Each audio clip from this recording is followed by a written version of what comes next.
Government form చేయడం మనం చూసామండి.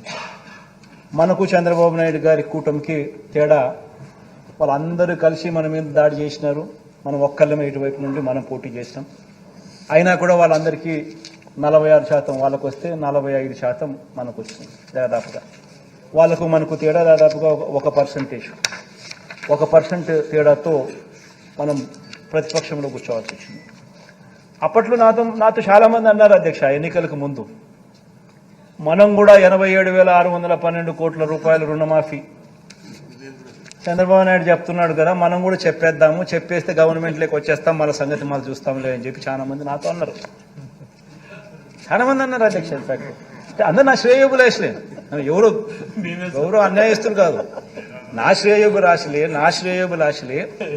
నన్ను ముఖ్యమంత్రిగా సీట్లో చూడడానికి సంతోషపడే నా శ్రేయోభిలాషులే, మన పార్టీకి శ్రేయోభిలాషులే.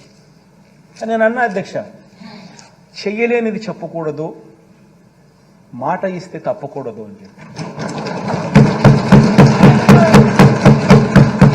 అధ్యక్ష, ఆ ఒక్క మాట నేను అబద్ధం చెప్పని కారణంగా, ఆ ఒక్కరోజు నేను అధర్మం చేయని కారణంగా 1%తో 5 సంవత్సరాలు నేను ప్రతిపక్షంలో కూర్చోవాల్సి వచ్చింది అధ్యక్ష.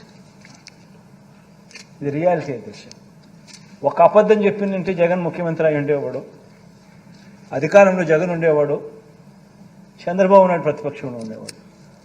జగన్ ఒక అబద్ధం చెప్పలా, చేయలేనని చెప్పాడు, మాట మీద తాను నిలబడతాడు అన్న ఒకే ఒక అంశం మీద జగన్ అబద్ధం చెప్పలా, 5 సంవత్సరాలు ప్రతిపక్షంలో కూర్చున్నాను. కానీ అధ్యక్ష, నేను ఈ రోజు కూడా చెప్తా ఉన్నా, ఈ రోజు కూడా నాకు రిగ్రెట్ లేదు అధ్యక్ష. ఈ రోజు కూడా నేను వెనక్కి పోయి ఆ పీరియడ్లో మళ్ళీ ఒకసారి రీవిజిట్ చేసి, ఈరోజు నువ్వు ప్రతిపక్షంలో కూర్చున్నావు కాబట్టి మళ్ళీ ఆ రోజు మళ్ళీ రీవిజిట్ చేసి మళ్ళీ అబద్ధం నువ్వు చెప్తావా అని అడిగితే ఈ రోజు కూడా నేను చెప్తాను అధ్యక్ష, నా నోట్లో నుంచి అబద్ధాలు రావనే చెప్తాను.